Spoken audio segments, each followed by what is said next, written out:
ilang Chinese national ang dineport o dinedeport ngayong umaga. May balita live si Maki Pulido. Maki.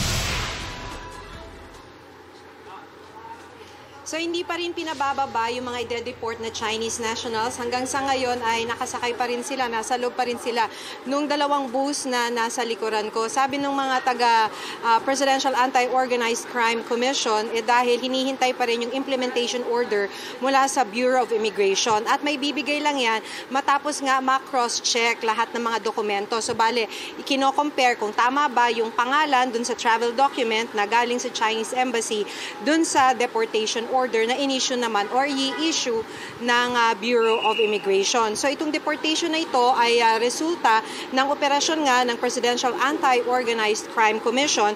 Noong August 1 kasi ay ni-raid ng PAOK, yung gusali kung saan nag-ooperate yung Rivendell.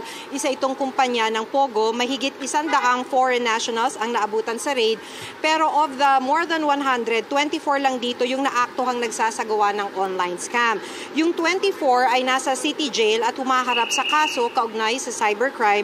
Yung ibang foreign nationals na inabutan si raid, i-deport bilang undesirable aliens. Naging undesirable aliens ang mga ito matapos hingi ng PAOK sa PAGCOR na kanselahin yung kanilang lisensya o yung lisensya ng Pogo Company na Rivendell.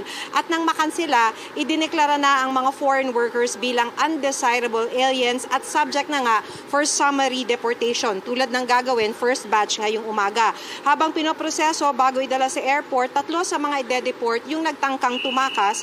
Sinubukan nilang lumabas from a window sa 4th floor ng gusali pero nahuli rin.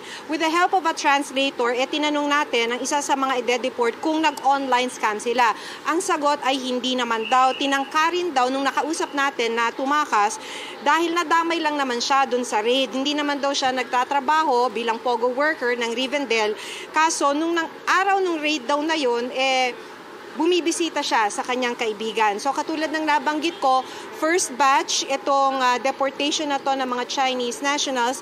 Sa susunod na linggo ay may 2 batches pa ng ide-deport. Isa ide-deport pabalik ng China, yung isa naman ay pabalik ng Malaysia. Connie, Mark? Maraming salamat, Maki Pulido. Balita ko, may tututukan kayo tuwing 11 a.m. sa GTV. Alamin ang mahalagang balita at impormasyong dapat nyong malaman sa Balita Ko tuwing Lunes hanggang Biyernes. Mag-subscribe din sa GMA Integrated News sa YouTube. Sa mga kapuso abroad, maaari po kaming masubaybayan sa GMA Pinoy TV at www.gmanews.tv.